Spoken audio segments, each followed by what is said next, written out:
Next projects ఇప్పుడు మజాకా అయిపోయి release ఉంది కదా, నెక్స్ట్ బైలింగ్వల్ షూట్ చేస్తానండి. మన తలపతి విజయ్ గారు ఉన్నారు కదా, వాళ్ళ సన్ జేసన్ సంజయ్, అతని డైరెక్షన్ డెబ్యూ, ఇంకా టైటిల్ పెట్టలా, షూటింగ్ మొదలైపోయింది. బట్ ఫస్ట్ మజాకా థియేటర్ని శుభ్రంగా అందరూ చూడండి. అన్నిటికన్నా ఇంపార్టెంట్ ఏంటంటే ప్రతి దాంట్లో చెడు మంచి ఉంటుంది, అలాగే సినిమా ఇండస్ట్రీ కూడా చెడు మంచి ఉంటుంది. అలాగే మా సినిమాకి కూడా 80% చాలా మంచి ఉంది, 20% చెడు ఉంది.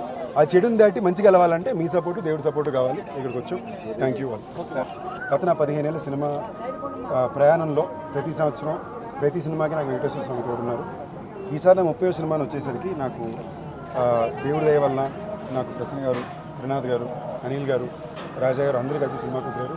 మజాకా అనే సినిమా మొత్తం ఫ్యామిలీతో పాటు చిన్నపిల్లల నుంచి పెద్దవాళ్ళ వరకు బాగా సంతోషంగా నవ్వుకోగలిగే సినిమా అండి. ఒక బూతో, ఒక చెడు సీనో, ఒక చెడు ఫ్రేమో కూడా లేకుండా అందరూ సరదాగా ఎంజాయ్ చేసుకోగలిగే సినిమా. నేను లోపలికి తిరుపతి వచ్చి కొండ ఎక్కువ వచ్చానండి.